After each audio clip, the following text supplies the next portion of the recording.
అందరికీ నమస్కారం. నేను మీ బీసీ రెడ్డి. 1995 నాటి చంద్రబాబు నాయుడు గారిని చూస్తారు. రాజకీయంతో కూడినటువంటి పరిపాలన చూస్తారు. అక్రమార్కుల గుండెల్లో రైళ్లు పరిగిస్తాయి, పాతాల్లో కానీ తొక్కిపడేస్తారు. 2014 నుంచి 19 వరకు ఆంధ్రప్రదేశ్ అసెంబ్లీలో చంద్రబాబు నాయుడు గారు జగన్మోహన్ రెడ్డి గారిని ఉద్దేశించి కూడా ఈ మాట అన్నాడు, నీ అంతు చూస్తా అన్నాడు. సరే, చూడలేకపోయాడు. అప్పట్లో అభివృద్ధి కోసం ఆయన నిరంతరం కష్టపడ్డాడు, కాదనలేదు. ప్రజలు దాన్ని అర్థం చేసుకోలేదు, మిస్అండర్స్టాండింగ్ చేసుకున్నారు, అధికారాన్ని ఓడగొట్టారు. 2019 నుంచి 24 వరకు జగన్మోహన్ రెడ్డి అధికారంలో ఉన్నాడు. దోచుకున్న వాళ్ళు దోచుకున్నంత అయిపోయింది. ఆ చరిత్ర అయిపోయింది, అంతకుముందు చరిత్ర అయిపోయింది. 2024లోకి వచ్చిన తర్వాత చంద్రబాబు నాయుడు గారు అధికారం చేపట్టిన తర్వాత మళ్ళీ అదే రిపీట్ చేసినాడు. 1995 నాటి చంద్రబాబు నాయుడు గారిని చూస్తారు, మీరు నా మార్క్ పాలన చూసారంటే ఆశ్చర్యపోతారు మీరు అన్నారు. నిజంగానే ఆశ్చర్యపోతున్నాం. కొంతమంది పెద్దలకి ఈ సందర్భంగా నేను విన్నవించుకుంటున్నాను, దయచేసి ఇంకొంచెం కాలం వెయిట్ చేసి చూద్దాము, చంద్రబాబు నాయుడు గారు అన్నీ సిద్ధం చేస్తున్నారని దయచేసి కింద కామెంట్లు పెట్టకండి. బాధను అర్థం చేసుకోండి, వాస్తవాలని చూడండి, మీ కళ్ళతో చూడండి. ఏదేదో మాట్లాడేసేస్తే అది తప్పుదారి పడుతుందండి. మీకంటే నాకు ఇంకా అభిమానం చంద్రబాబు నాయుడు గారు అంటే. చంద్రబాబు నాయుడు గారి మీద అభిమానం లేకపోతే, తెలుగుదేశం పార్టీ మీద అభిమానం లేకపోతే నేను దాదాపుగా 2 సంవత్సరాల నుంచి తెలుగుదేశంకు ఓటు వేయండి అని ఎందుకు చెప్తాను నేను? కానీ ఆ నమ్మకం ఏమైపోతుందో నాకే అర్థం కావట్లేదు. ఈరోజు పెద్దిరెడ్డి రామచంద్రారెడ్డి, ద్వారంపూడి చంద్రశేఖర్ రెడ్డి, ఇప్పుడు ఎవరో కింద నా వేరే ఛానల్లో నా కామెంట్లో ఒక యూట్యూబ్ లింక్ పెట్టారు. ఒక మహిళ అంటే అర్చకురాలన్నమాట, ఆమె భూమి కూడా కొట్టేశారు. ఎన్నో దారుణాలు. కడప, కర్నూలు, అనంతపూరు, చిత్తూరు, ఎక్కడ పడితే అక్కడ కంటికి కనిపించినంత భూమిని కొట్టేశారు. నాకు నాకు వచ్చింది ఒక చిన్న, అంటే నాకు ఏదైనా చేసి పెడతావా అని చెప్పి ఒక పెద్ద అంటే వృద్ధ బ్రాహ్మణుడు నాకు ఫోన్ చేశాడు. ఆయన చాలా గొప్ప వ్యక్తి, పేర్లు బయట పెట్టడం నాకు ఇష్టం లేదు. ఆయనకి సంబంధించిన భూమిని వెల్లంపల్లి శ్రీనివాస్ కొట్టేశాడంట. నేనేదో చెప్పినా, నేను దాని దూరం సందు లేకపోతే మెడపొక డోలు అన్నట్టుగా నువ్వేంటి పెద్ద అయినా నన్ను అడుగుతావు. ఈ రాష్ట్రంలో జరిగేంతా చూస్తుంటే నాకే ఏం అర్థం కావట్లేదు.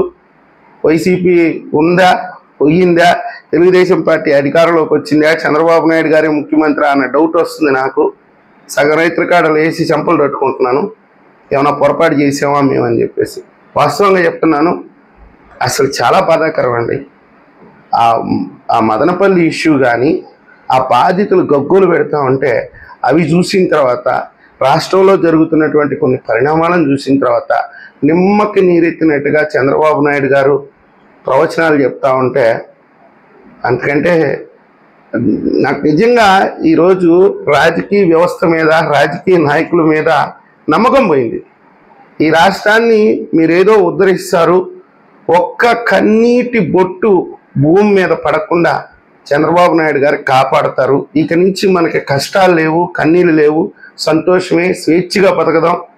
ఈ రాష్ట్రం మనది, మన కన్నతల్లి లాంటిది, మన తండ్రి లాంటి చంద్రబాబు నాయుడు గారి పాలనలో స్వేచ్ఛగా బతకదామంటే కనీసం న్యాయం దొరకనటువంటి పరిస్థితి. మాకు న్యాయం చేయి మహాప్రభు అని గగ్గోలు పెట్టుకుంటే, దీన్ని కూడా రాజకీయ కోణంలో ఆలోచించి ఇది ఎక్కడ కక్ష సాధింపు చర్య కిందకు వస్తుందో అని చెప్పి ఆలోచించుకుంటున్నారంటే అసలు అర్థం కావట్లేదు. ఏం చెప్పాలో కూడా అర్థం కాని పరిస్థితి. మేము పొరపాటు చేసామా, తప్పు చేసామా, ఇంత అపనమ్మకంగా మేము ఎలా ముందుకెళ్ళామో మాకైతే అర్థం కావట్లేదు. తెలంగాణలో రేవంత్ రెడ్డి గారు బెటర్ అండి, చాలా వరకు 99% ఆయన బెటర్. రావడంతో కొన్నిటి మీద చర్యలు తీసుకున్నాడు, ఇంకా వెలికి తీస్తున్నాడు, ఏదేదో చెయ్యాలని తాపత్రయంతో చేస్తున్నాడు. ఢిల్లీకి వెళ్ళాడు, అమెరికాకి వెళ్ళాడు, ఎక్కడెక్కడో వాళ్ళని వీళ్ళతో పట్టుకొని తిరుగుతున్నారు. సరే, దానికి ఒక 6 నెలలు టైం అయింది. మన ప్రభుత్వం వచ్చి 50 రోజులే కదా అనొచ్చు. కనీసం ఫిర్యాదు చేస్తుంటే మీడియా ముఖంగా మీరేం ఆలోచిస్తున్నారంటే, గతంలో జరిగింది ఏదో జరిగిపోయింది, వదిలేయండి, ఇంక జరగవు మీకు, అదేదో గాలికి వదిలేసేయండి అన్నట్టుగా ఉన్నారు. నాకైతే అర్థం కావట్లేదండి. దయచేసి బాబు గారు, మీ పాదాలకి నమస్కరించి మీరు కాళ్ళకి దండం పెట్టొద్దు అని అంటున్నారు. కానీ మీ కాళ్ళకి దండం పెడతాను, మీరు ఆ సమీక్షలు అదేదో మీరు చేసుకోండి, తప్పులేదు. కానీ ప్రజల యొక్క ఆత్మాభిమానాన్ని కూడా కొంచెం గౌరవించండి, దాన్ని కూడా గౌరవించండి. ప్రజలు ఏమి ఆశించి మీకు ఓటేశారు అనే దాన్ని కూడా మీరు ఒకసారి పరిగణలోకి తీసుకోండి. ప్రాణాలు పణంగా పెట్టి మీకోసం నిలబడ్డారు. 164 స్థానాలు తెలుగుదేశం పార్టీకి ఇచ్చింది, 135 స్థానాలు, 16 పార్లమెంట్ స్థానాలు. ఇవంతా కూడా చంద్రబాబు నాయుడు గారు Telugu Desam party cadre, high cadre, corporate శక్తులు కష్టపడితే ఈ అధికారం మీకు రాలేదు. కార్యకర్తలు కష్టపడ్డారు, న్యూట్రల్ పర్సన్స్ మీకు సపోర్ట్ చేశారు. ఈరోజు ఆంధ్రప్రదేశ్ ప్రజలు ఏదైతే ఆశిస్తున్నారో అది ఈ రాష్ట్రంలో జరగట్లేదు. కనీసం ఎక్కడ చెప్పుకోవాలో కూడా అర్థం కాలేదు.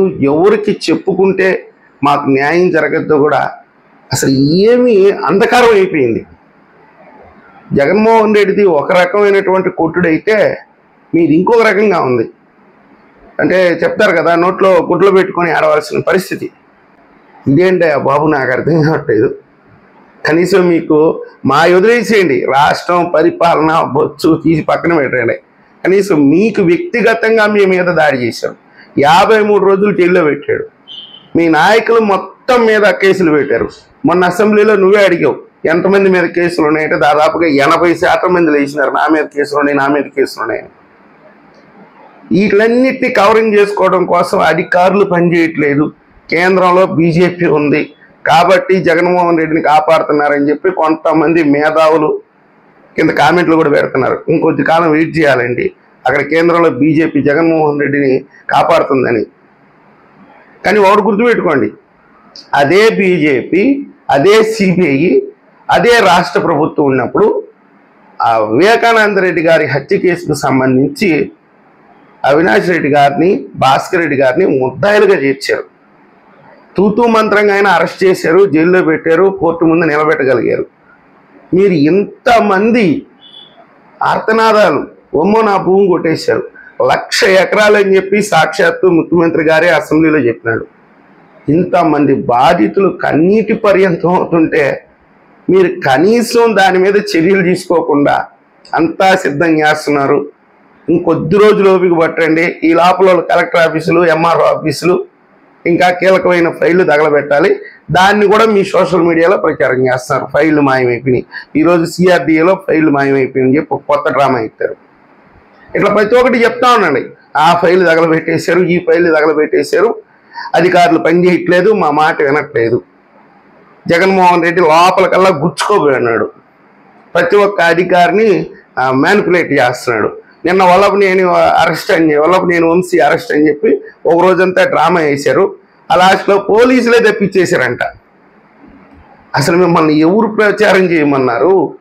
రెడ్ బుక్ ఓపెన్ అయింది, ఫస్ట్ వికెట్ డౌన్ అని చెప్పి మీ పార్టీకి చెందినటువంటి పెద్ద పెద్ద సోషల్ మీడియా వాళ్ళ చేత చేపించినారు కదా. తీరా చూడబోతే సాయంత్రానికి 4 గురుక్కోవటం ఎందుకు ఇలాంటివి చేస్తున్నారని చెప్పి మీరు అడుగుతున్నారా వాళ్ళని? ఏదన్నా నిర్దిష్టమైనటువంటి సమాచారం మీ దగ్గర ఉంటేనే చెయ్యండి, ఇది పార్టీ పొరుగుపోయే పరిస్థితి అని చెప్పాలి కదా మీరు. అది కూడా చెప్పరు. చివరాఖరికి ప్రతిపక్షాన్ని ఎదుర్కోలేరు, స్వపక్షంలో ఉండే బొక్కలు కొట్టే వాళ్ళని మీరేం చేయలేరు, లోపాయికారి ఒప్పందాలు కుదుర్చుకున్న వాళ్ళని మీరు బయట పెట్టలేరు. అదేమంటే మేము అభివృద్ధి చేసేస్తాం.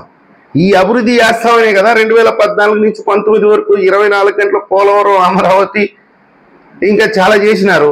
లాస్ట్కి ఏం చేశారు? ప్రజలు పాతాళానికి దొక్కారు. ఇప్పుడు పరిస్థితి ఏంటంటే ఆంధ్రప్రదేశ్ ప్రజల పరిస్థితి అసలు ఎవరికి చెప్పుకోవాలో అర్థం కావట్లేదు. జగన్మోహన్ రెడ్డిని అంటే నాయన దేవుడు జగన్మోహన్ రెడ్డి వద్దు, మాకొద్దు నాయన, నీ దరిద్రం, మీ పాలన మాకొద్దు. చంద్రబాబు నాయుడు గారు ఏం చేస్తున్నారో మాకు అర్థం కావట్లా, పవన్ కళ్యాణ్ గారిది అసలు అర్థం కావట్లా, ఆయన్ని అడిగే నైతిక హక్కు కూడా మాకు లేదంట ఎవరో కొంతమంది మేధావులు చెప్తున్నారు. ఇంకా బీజేపీ అంటే వాళ్ళది ఏందో వాళ్ళదొక అగమ్య గోచరం. ఇంకెవరు తీసుకురావాలి? మేము ఇంకెవరు కాళ్ళు పట్టుకోవాలి?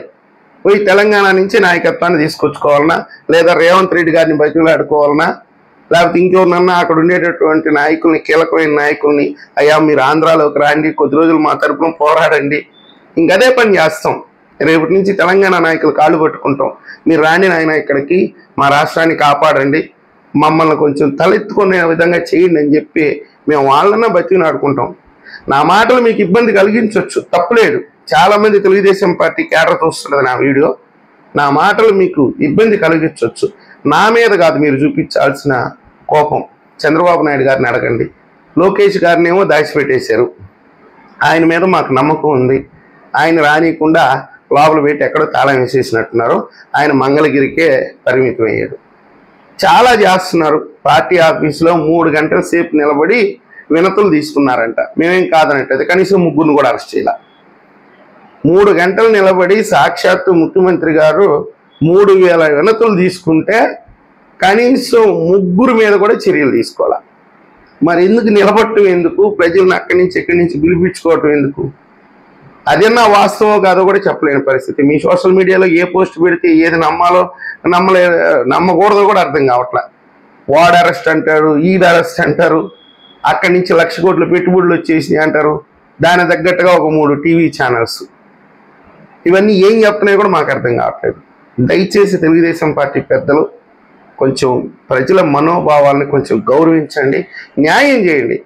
మీరు ఏదో చేయకపోయినా పర్లేదు, మా నెత్తిని కిరీటం పెట్టాల్సిన పని లేదు, కానీ న్యాయం చేయండి. కానీ అడగకుండా ఉంటామని మాత్రం అనుకోకండి. తప్పకుండా అడుగుతూనే ఉంటాం. జగన్మోహన్ రెడ్డి గారికే భయపడలేదు, మీకు భయపడతామా చెప్పండి? ఖచ్చితంగా అడుగుతాం.